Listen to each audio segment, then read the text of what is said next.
Welcome in, everyone.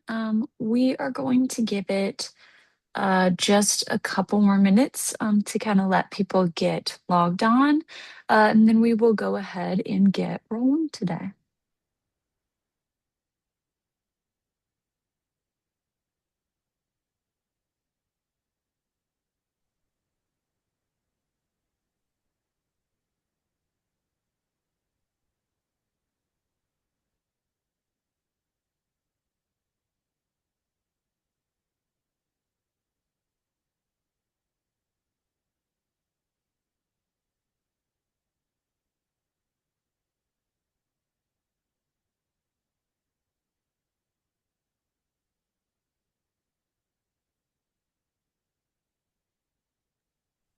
I think we're going to give it about 2 more minutes here, and then we will go ahead and get started.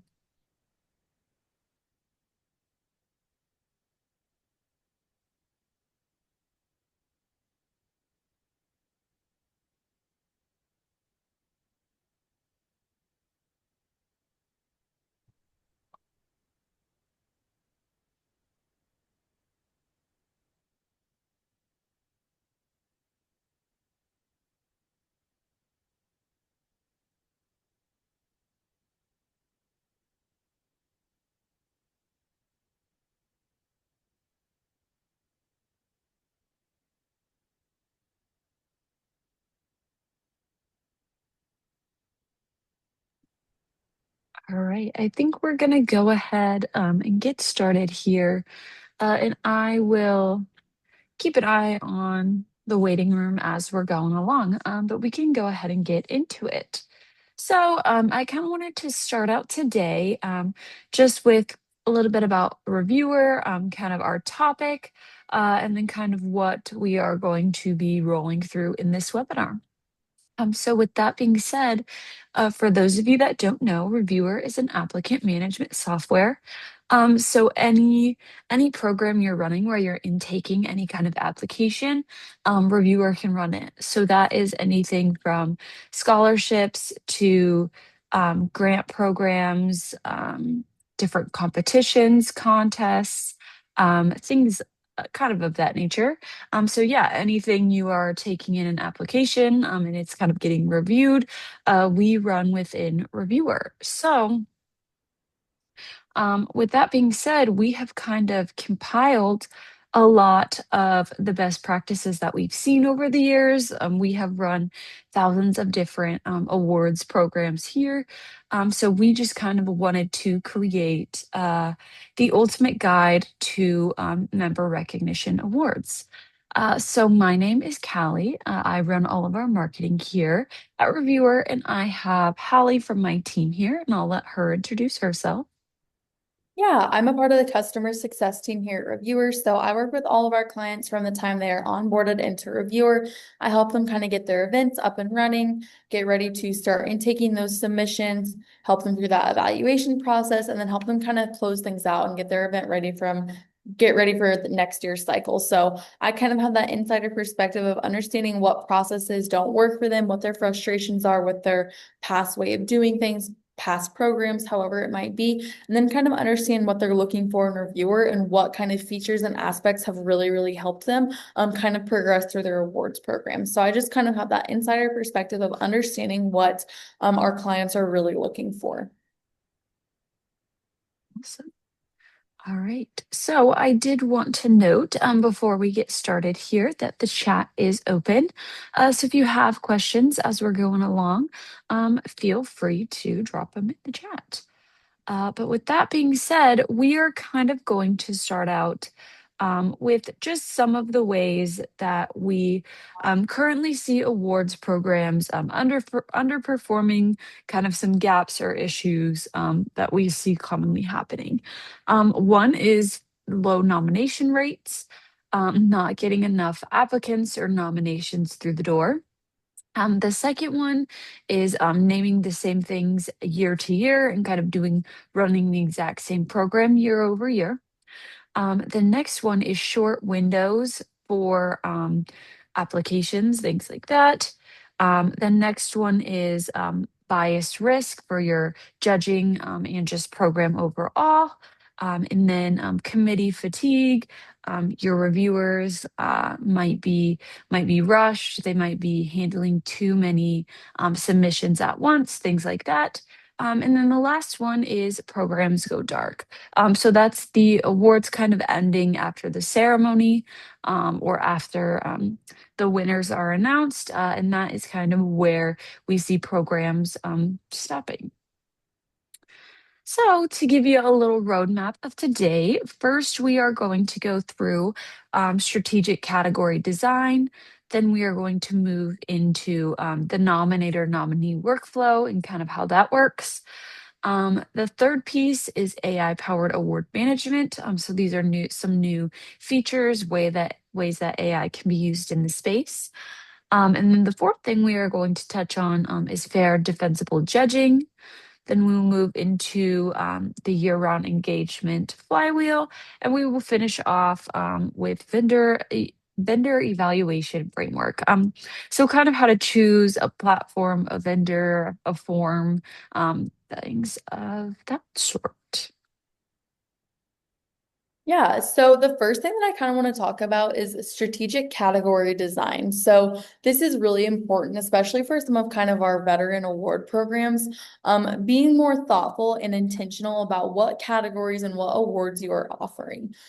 We see a lot of people coming in where they have their typical like a member of the year award, they're having a 10-year of the year award, they're having a legacy award. Okay. So pretty much all their awards are really focused towards people who have been a part of their organization for a long time. It's going to be the same people from year to year. It's kind of an expected award, which is great that you're offering that. And that's something that people kind of know by name, but it's also really important that we engage those younger members of your organization.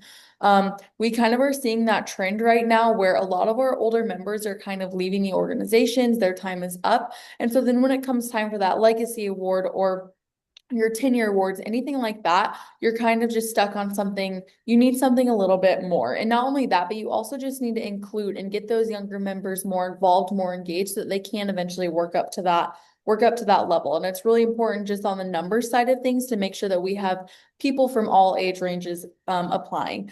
And so a couple of just examples, not only about the age, but also a lot of award programs, organizations that we work with have regions or sessions. So doing kind of a regional awards program award, doing maybe a community member. So maybe not just internally in your organization, which is great, have an internal member award, but then also let the community come in and vote on who in your organization is really making that big impact on your community.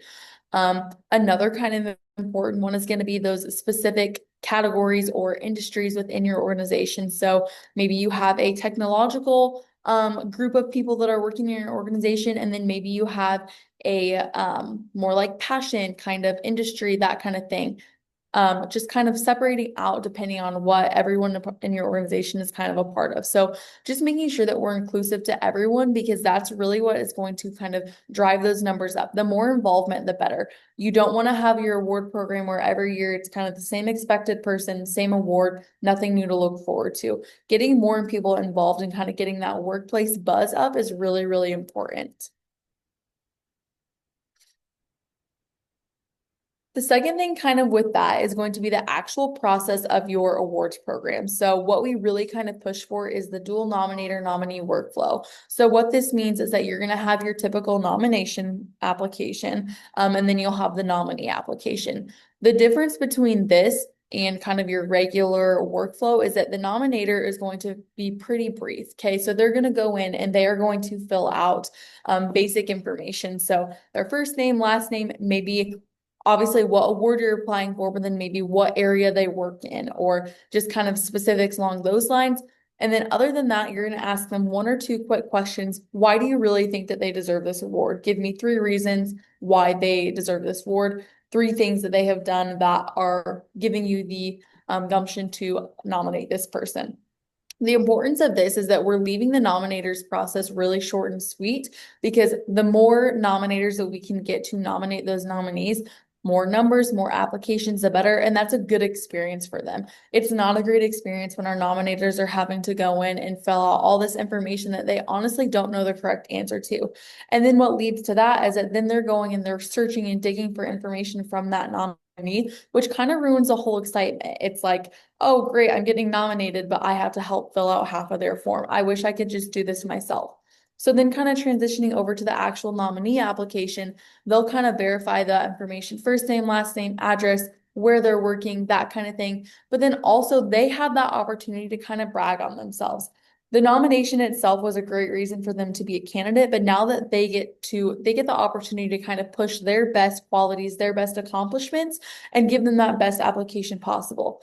Another really important thing to think about is a lot of times in these awards programs, we're going to be asking for questions like how many sales, how much revenue have you earned in the past year? Kind of specific questions about what they're doing that has gotten them nominated. That again, that nominator is not going to know the exact answer to. We don't want them to ruin that excitement by asking the nominee, but we also don't want them to put in false information. So it's really important that we're kind of segregating and put the correct questions and information in the right forms. So that's kind of what that is like. And I just want to give you guys a quick little demo of what that looks like. Excuse me. So typically what we see when our admin are going to share out their events is we see them post it through their website, like this, for example, through social media, through an organizational email, kind of however they can best reach as many applicants as possible. That's how they share that link out. From that link, they will create an account. And what's really important about creating an account through a reviewer is that this is what gives all of our applicants the access to log in and out, save their progress. They have that freedom to come and go as they leave without losing any progress that they have put towards their application. So a really great process there. And then also from year to year, whether it's awards programs for your event or different events in reviewer, of their information is going to be in one place. So they are able to log in and see everything that they have applied for in reviewer in the past, which is really important. Okay, so for example, we're on the nominator application right now. So when you share that link out, you're going to be sharing out the nomination application. So right now, nominator information, super easy. Nominee information, super quick information. So first name, last name, their phone number, where they're working, their job title, when did they graduate, and then describing why they believe that nominee should be awarded. And then last question is just going to be accomplishments. So kind of backing up that statement of why they should be awarded. And that's it. From there, submit. And then that invite email is going to be sent to that nominee where they will click it. They then will create an account and they will jump into the submission form where they're going to be able to kind of brag on themselves. They are able to kind of fill out all the information more kind of in depth. For example, this ID number. Okay, chances are that nominator is not going to know their ID number unless they're in the same organization and kind of dig to find that. More examples. So their transaction sales, their sales volume. Again, information that is not easily accessible to someone who's nominating another. Giving them kind of an opportunity to describe their role. Another really important thing just to know is our files. So every file that is uploaded into Reviewer is secure and safe. And so you don't have to worry about those files getting lost in email, getting sent to the wrong person, kind of anything along those lines, because it's really important that we protect the security of our applicants. And then this page, for example, is just really letting that nominee brag on themselves. A bunch of questions that really give you the opportunity to kind of know and understand who this nominee is and why they are deserving of that award.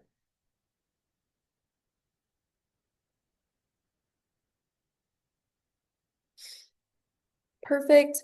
And then the last thing for this kind of pillar is going to be the nominations and member choice voting. So something that we also are really pushing for is allowing these nominations to be year round. A lot of times what we're seeing for these award cycles is that it is a 2-week or month-long cycle where everyone has to kind of rush, get their nominations in, get that nominee application filled out. Which kind of it gets everyone excited and riled up about this awards program for 1 month, right? We want that to be longer kind of, again, workplace buzz, more talk about it. Things are going to be able to spread more by word of mouth. having more people get excited about it for a longer period of time is going to boost your numbers tremendously, which is really important. Again, going back to the fact that we want more people to be applying and not only peeking their head in and looking at those applications, but actually coming in and applying and submitting a full application. And that also kind of comes with the nomination and nominee workflow. Better numbers because the process is just better. So what's that is kind of going to move into is that member choice voting. So I kind of talked about how another one of the awards that we really like to push for and work towards in reviewer is going to be kind of your member choice. So your organization, they get to choose who kind of out of all these nominees is your best option. And then also let the community get involved. You can do a member choice voting system where you let the entire community kind of come in and cast their votes on who from your organization is making the most impact, who has really done kind of their best work, best effort in this community. And so it's really important, again, both of those things kind of go hand in hand together because those things are going to push your numbers up, getting more people involved and just giving more opportunity. So I'm going to show you what that voting experience kind of looks like. So similar to how you'll share out your microsite link, you'll share out your showcase link. And so then it will take him to a page that looks like this, where you can showcase all of your nominees. You can show your finalists. You kind of have a lot of freedom as to what you get to show. Then clicking into an applicant, you have the ability to kind of edit what is shown here for these submitters. So what do you think is important for the community to see when they're making these votes? That also includes pictures. You can include any pictures that are going to be helpful to that voting experience. And then you also have control whether you vote by a thumbs up, thumbs down, or an actual numerical rating system. So a really great way just to kind of get more people involved.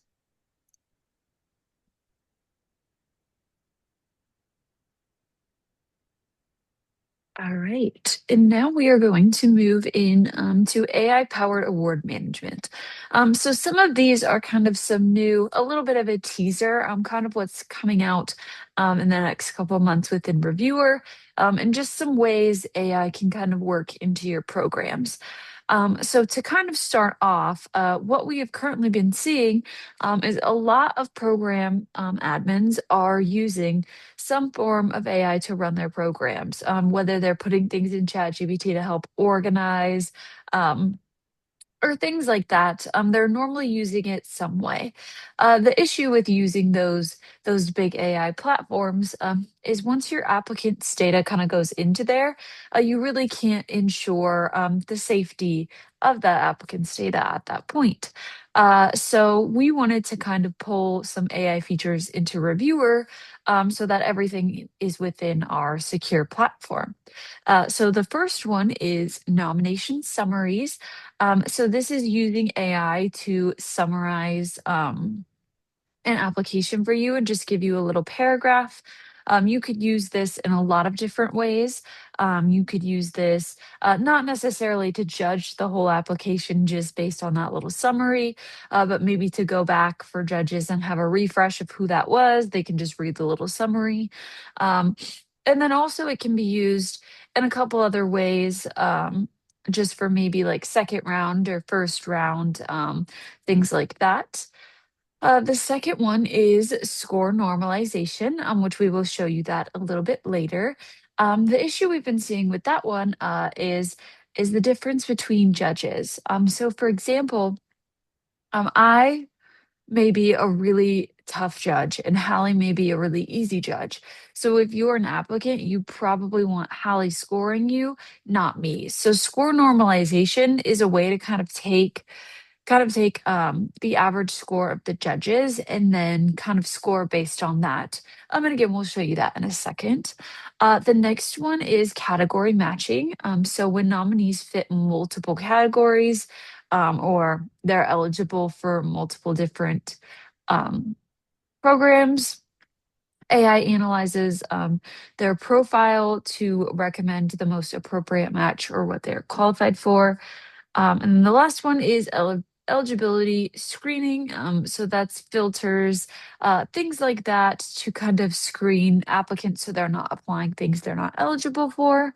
And kind of just help evaluate things like membership status, geography, where they're located, prior awards, whatever you might be using for your eligibility requirements.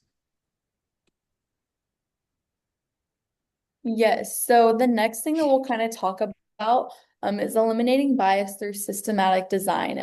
And so this is going to be kind of applicable to both your actual applicants, but then also for your reviewers. So first thing is going to be redaction. So this is really important, especially for inter-organizational awards programs, where some of your judges, your reviewers might know who those applicants are.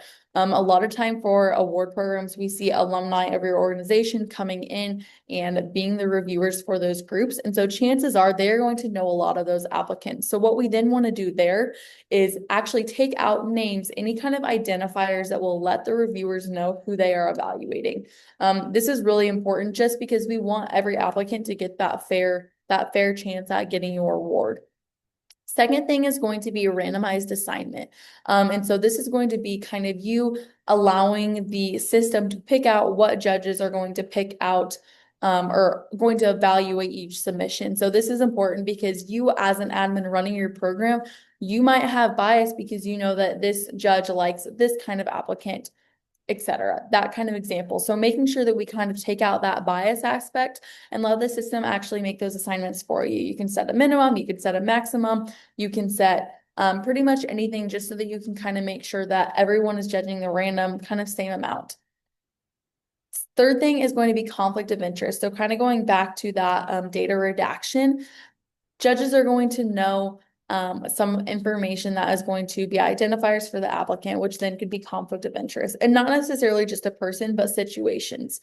So being kind of situational and understanding different kind of aspects of that. And with that, if you know that there is conflict of interest in certain areas, you also have the ability to kind of override that manual or randomized assignment and turn it to be manual. So you can remake those assignments if there is going to be a conflict of interest or bias. And then the last thing is what Callie talked about is the score normalization. So averaging out everyone's kind of scores so that we can see who the true winner is and not just who received the judge who is the easiest scorer. Um, so with that, I just want to show you all what that looks like, that normalization report. And so you will download this report from reviewer. All your information will be in there already. But for example, so over here on the left, we have all of our submissions, and then up here on the right, we have all of our judges. Each corresponding cell is the score that each judge gave each applicant. As we move over, we see the average score that each judge gave across all applications that they evaluated. And so from there, it's just kind of interesting to see that we have such a wide scale difference. So we have an average score of a 23.875 and then an average score of 34.125. So something that's really important to note about those numbers is sure, this judge is giving these super high average scores, but that does not necessarily mean that those applicants that they scored have a better application or a better submission than the judges that than the applications that were judged at a harsher score. So what we do with all of these average numbers is they became a baseline. They all become a 1. So then anything above those average numbers are above a 1, a 1.1, 1.2, and anything below are a 9.0 and below, or a 0.90, excuse me. And so then from there, you can take those averages and see who overall, what applications truly did receive the highest score overall, and not just based on the actual number. So who on average scored the highest and not just based on the numerical value.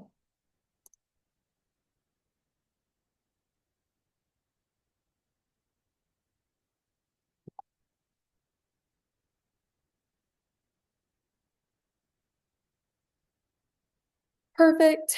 Next slide, we will kind of talk about weighted scoring rubrics. So this is another really important one, kind of like your category picking, is making sure that our scorecards, are equal for everyone, meaning that every judge in every category, we have a lot of events where there's different scorecards depending on every award.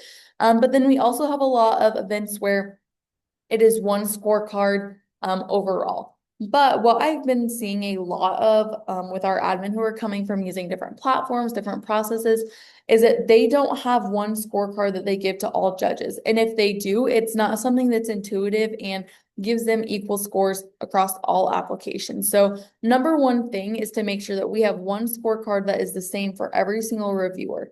The second thing is we want to make sure that that scorecard is super, super clear as to what you are asking, how they are to be rating, that kind of thing. Third thing is making sure that this scorecard isn't just a 1 through 10 rating system and kind of just something basic. We need to make sure that this scorecard is actually directed towards what is important to you as an organization. What are your values? What sets applicants apart from each other? So for example, if the number one thing you are looking for across all awards is going to be their professional achievements, what have they done in their professional career that has set them apart from everyone else? That section or that rating on that scorecard needs to be at a higher weight percentage than any other question because that is going to be your number one kind of deciding factor. If your second one is a leadership and influence, that needs to be your second highest weight. Not as much pull as that professional achievement, but still makes a big impact on that scorecard. Something that maybe doesn't need to be as strong is going to be their reference strength. If they are outstanding in every other category, but they got maybe a reference that didn't write as well or didn't put as much information as others, we don't want that to impact their application as much because what the actual applicant is showing is really great information. So really just prioritizing what you want to be the final indicators, final deciders of who is winning your awards. Very important. On the other kind of side of that, I also want to kind of show you guys what that actual evaluation process looks like. So not only is the actual information on that scorecard important, but how your reviewers, how your judges are using that scorecard is arguably equally important because you can create this really great scorecard that mathematically is going to give you the best results. But if your reviewers cannot use it properly, it's a waste. It's not going to be helpful. So let me show you what that kind of looks like for them. One second, if I can get it pulled up. Okay, so your reviewers will receive an invite email. They will click that link and then they will go into their evaluators portal. From there, they will select the submission that they want to review. The entire submission form is going to be on this left side. So every single question that they answer, every attachment that they upload, if you as an admin left notes for the reviewer, they can see those notes. They can see if you guys do a letter of reference, they can see everything. Everything is in one screen in one place. Over on the right, you have that scorecard. Now, I will say that I do not love this example just because I really push all of our admin to do more emotional responses. I see a lot less disconnect when we do emotional responses of that 10 score is going to be exceeds expectations as opposed to an ad or a reviewer just selecting 10. And then that one score being does not meet expectations as opposed to them selecting one. There's a lot of disconnect and a lot of confusion. And again, just kind of opinion based of what the difference between a 7 and an 8 is. What really sets that application apart from a 7 and an 8? If you change that to be meets expectations to exceeds expectations, that's so much clearer for across the board for everyone as to what that kind of value really is on that application.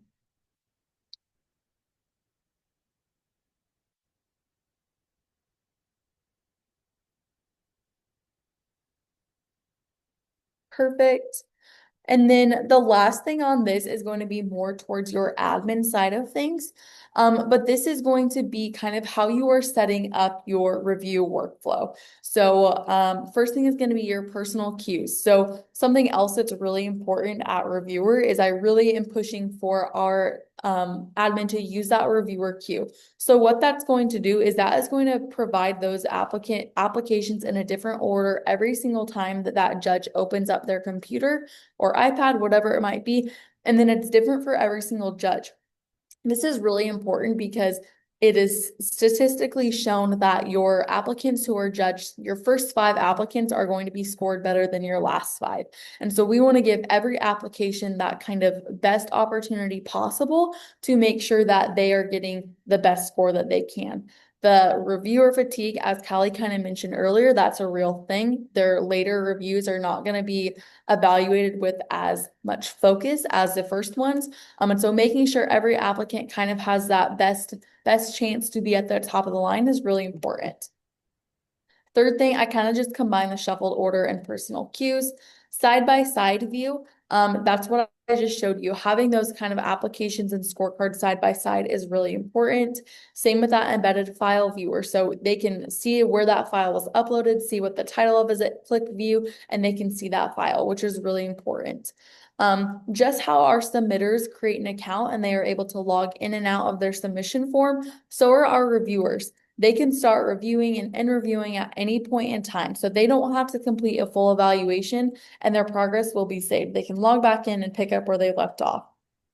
And then the last thing is going to be all scores are automatically aggregated into leaderboards and exportable documents for results reporting deliberation meetings. So every single kind of score, evaluation, submission can be pulled into a report. So you have that kind of hard copy information to share to whoever you need to share that to show that kind of impact. All right, now we are going to move into the year-round engagement flywheel. So essentially, the whole point of this is to kind of contact people and meet people everywhere in the cycle they can be at. Typically, what we see is um, once the program is over and you have announced your award winners, it kind of stops there. So we really want to focus on going deeper than that. It's getting surveys and things like that from your winners to help report on impact. It is kind of showcasing them, using them for blogs, social media, things like that, having them speak, really using them as advocates for your program. So, to kind of build that 12-month content calendar, you want to start months 1 through 3 are kind of like launching everything, getting your program ready. So, possible things to kind of feed out would be nominations are open, how to nominate. Maybe it's a webinar, maybe you're posting things, sending out emails to your membership. Months 4 to 6 is content generation. So that's monthly nominee spotlights, really pulling those people out and showcasing them. Possible podcast series, blog posts, things like that, showcasing all of your different nominees. Months 7 through 9 would be community building. So this is kind of a way to get more of your membership engaged than just the people that are applying. So this is peer voting. This is roundtables led by nominees so that more people can kind of get involved. Mentorship connections, and then past winner networks, kind of get them communicating with one another. And then lastly, your month 10 to 12 would be kind of celebrate and renew. So that is showcasing those winners, that is having them speak, different things like that, showcasing their achievements, why they received the award, things like that. Really get some kind of buzz going for your program before you then restart in your launch of month 1 through 3 again. So next, I kind of touched on this, but this is going to be proving ROI to your board. So this is when your program is all said and done. You need to go back to your board or your organization or your boss and kind of give them the rundown on this program. They are going to want to see how this is impacting the membership and how people are getting involved. So one thing you kind of need for that is nomination metrics. Obviously, that's your basic that we see most people, most programs intaking. So that's your volume year to year, how many submissions last year versus this year, diversity trends, category distribution, completion rates, things like that. But to kind of go a step further, engagement impact. So that's retention rates of nominees and winners versus general people in your membership. event attendance, all of your webinars and social media interactions, things like that. Um, and then your content performance. So that is how many new followers, how many people are you reaching, how many emails are you sending, how much of your membership base is getting touched specifically by this awards program. Yeah, really quick, Callie, we did have one question that I just want to kind of get an answer to. And that was during the months of 4 to 6, how are we sharing those nominees that maybe didn't receive the award? And maybe months 4 to 6, you haven't announced those awards yet. So a really great way to do that is going to be on your social media, on your emails, on any networking events. A lot of organizations have events other than networking and the actual award ceremony between your entire cycle. And so pretty much any time where you can talk about your awards program and you can talk about your nominees is a really great time to showcase that. So outside of just highlighting those nominees, that also is just kind of giving everyone the idea and the knowledge that you are running an awards program. So really great to do that showcase. That also is a really great way to kind of showcase those who were not awarded maybe, but they were nominated, because that's a great award just in itself. And so I would say not only after the actual award cycle is complete, but then also throughout, it's really important that we're highlighting who has been nominated, because that also shows your nominations and nominees that you're looking, you care, you're noticing that they are being put into that pool. So just kind of generating a lot of talk, a lot of kind of uproar about your event. Yeah, awesome question. Right. So now we are moving into kind of award management vendor evaluation. So this is kind of some things to ask your vendors to kind of check your current processes, look at how you do things, some questions to ask yourself and to ask them. So overall, based on platform capabilities, it is just making sure that a platform can support your program from end to end. So that is every aspect of your program is within one place. This will definitely save on your time manually doing stuff, as well as your judges and your applicants. Um, and then kind of some questions to ask specifically that may be helpful is things like mobile. Are you able to use it on a phone, tablet? Living in 2026, that can be really relevant depending on your program. Can you run multiple programs from one dashboard? Do you have a dashboard to kind of keep an eye on everything as you're moving through your program?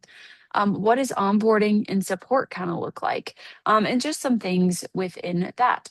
So just making sure that your current processes are able to follow your program from end to end can be super time saving for you guys as admin. Yeah. Mm, It looks all like we right. had another question, which is perfect because we are on that questions and next steps page, which Callie will get to in just a minute. But the question was, should we be spotlighting non-winners? And the answer to that is yes, because you want those people that have taken the time to fill out that nomination and nominee application. You want to show that you recognize that and appreciate that they put those number towards there.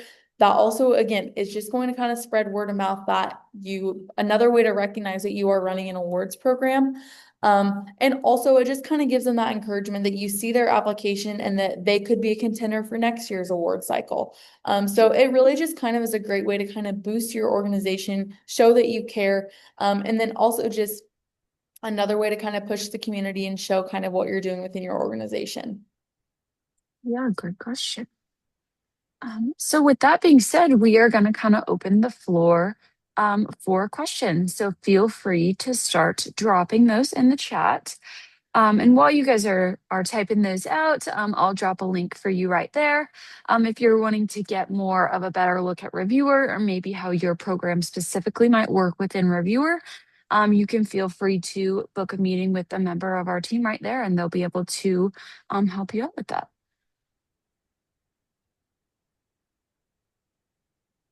Yes, I think it's important to recognize those nominated that haven't been successful, and that's absolutely the truth because something to think about while you're running these awards programs and nomination nominee kind of events is that being nominated in itself is something to celebrate, and that's something to be awarded for from the get-go. So the fact that someone took the time out of their day to create that nomination and highlight that they can see and they notice what this nominee has been doing is something to celebrate for in and of itself. So again, kind of highlighting and showing that someone has done that for another individual is really important. It just kind of shows the values of your organization outside of just the main goal of finding your end award winner. Yeah, what questions do we have?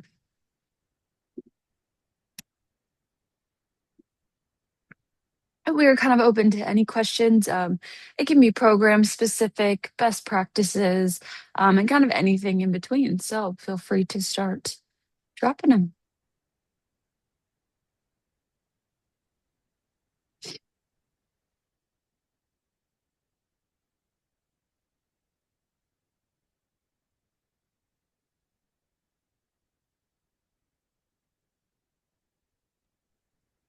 I actually have a question.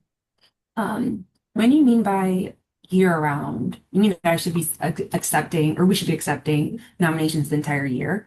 But what happens when like the committee actually needs like 3 months or a couple months to review everything because we get a big amount of submissions? That's Mhm. my question.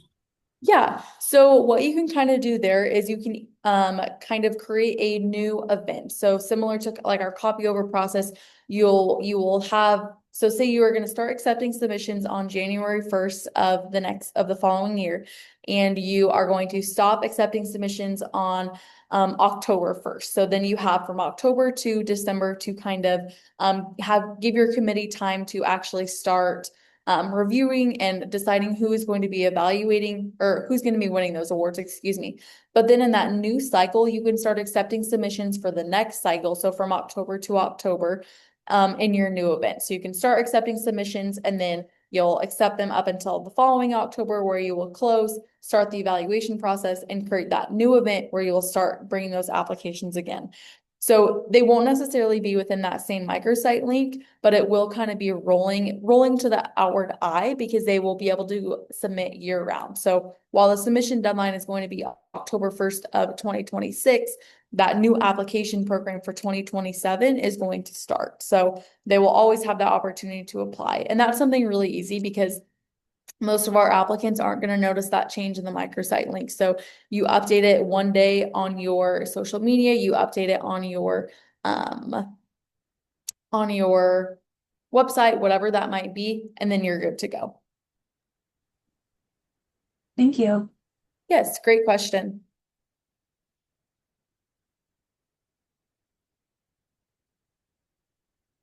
How can we better highlight award winners to inspire the wider membership community? So a big one that we see is we do see that a lot of our organizations hold an award ceremony, which is great. Open that up to the public so that they can also come and see kind of what your award program is doing, understand the value kind of behind it. But then also, again, right now we are in the thick of social media. Everything is kind of virtual online. So posting on your social media, highlighting your website, maybe making an entire section of your website dedicated towards your awards program. So showcasing again those nominees, those winners, kind of giving a little bit more of a description of what your award and what those winners did, what they were awarded for. Pretty much any way where you can kind of showcase that. I would say that social media, your website is a really great way to do that. But then also, again, that showcase page where you let that community come in and maybe let them have a vote on a community choice award, something like that.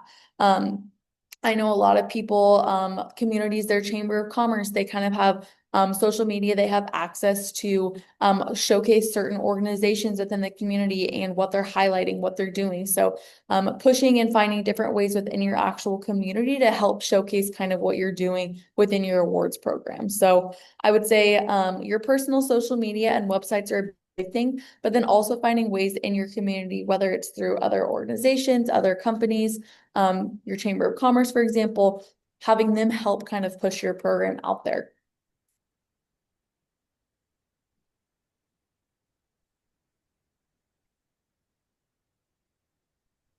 What other final questions do we have here today?